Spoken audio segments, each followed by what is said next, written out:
I što se tu može učiniti za mene, kad samo tvoja blizina. U tom trenutku kad je krenula pandemija i kad smo se svi zatvorili, mi smo u stvari imali u pripremi jedan album. Nekako s vremenom došlo je, jednostavno, Marijan je taj koji inicira i rekao ima dosta, više treba to sve lijepo objediniti na jednom mjestu i tako su objedinjene pjesme na drugoj strani ili jedna pjesma, a druga pjesma je Oprosti, pa se i zove na drugoj strani je Oprosti. Zaokružena jedna cijelina koja je zadnjih nekoliko godina iza nas. Pjesme nastaju mojom reakcijom prema trenutnom stanju i mene u vremenu.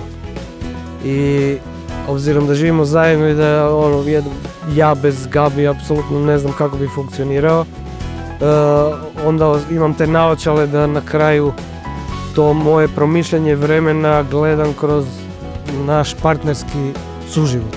Ova dvorana je nama turbo posebna, ne malo. Tu smo snimili album Nova Pijana koji je nominiran za Porina u kategoriji pop album.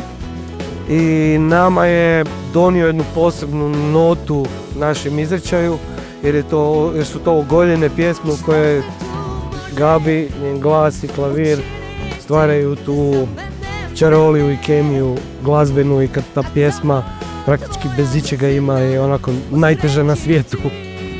Ako ljudi dođu na koncert i žele primiti ono što mi možemo dati, onda je to uvijek dobitna kombinacija. Ali ovako koncerti, pogotovo ovako sjedeći kao u ovoj dvorani, su uvijek bomba, baš zato jer ljudi dođu i žele s nama podijeliti tu našu priču. Oni to uđu u to sve skupa i daju sebe maksimum.